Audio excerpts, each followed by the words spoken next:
ba ang semi-permanent makeup?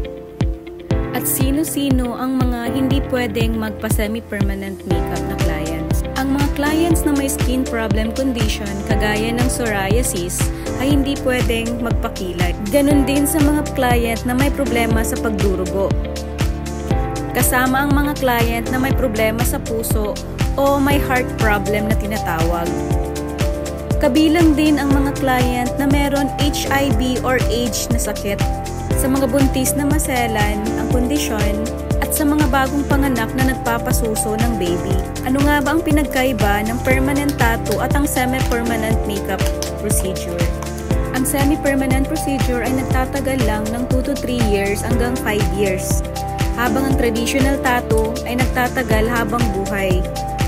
Ano nga ba ang pinagkaiba ng microblading sa microshading procedure? Ang microblading procedure ay ginagamitan ng manual blading upang makagawa ng natural hair stroke sa kilay. Habang ang microshading ay ginagamitan ng machine upang makagawa ng kilay na mukhang makeup look ang dating sa mga client. Masakit po ba magpakilay? Ito ang madalas tanong ng mga client natin. Ang procedure nito ay ginagamitan ng topical anesthesia na binababad ng 40 to 60 minutes sa kasusundan ng procedure ng brow mapping or brow shaping. Ang paglalagay ng hugis ng kilay ay nakadepende sa itsura ng client. Ang shaping ay depende sa facial structure as well as sa personality na din ni client. Mga bagay na dapat iwasan habang isinasagawa ang proseso ng pagkikilay. Una, iwasan ang pagsasalita habang ginagawa ang iyong kilay. Maaari itong makaapekto o makaantala sa proseso.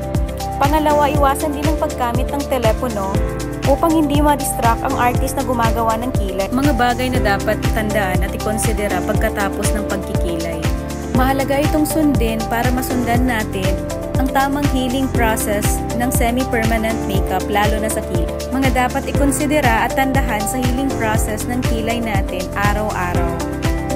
Day 1 after ng ating kilay, normal lang na makirot at mahapdi ang kilay natin. Day 3 and 4, mapapansin ninyo na nagsisimula ng mangati at kumapal ang inyong kilay. Day 5 and 7, dito na nagsisimula ang scabbing stage o pamamalat ng ating kilay. Sa stage na ito, importanteng iwasan ang puwersahang pagtuklap ng balat ng kilay. Day 10, healing process. Sa stage na to, halos faded at hindi na visible ang hair stroke ng ating kilay. Kaya maraming client ang nakakapansin na hindi na pantay ang kanilang mga kilay sa stage na to. Kaya importanteng maisagawa ang second session o retouch ng ating mga kilay para ma-fill in yung mga nag-fade na part at mabigyan ng panibagong kulay ang kilay. Ito ang iba't ibang procedure ng semi-permanent makeup.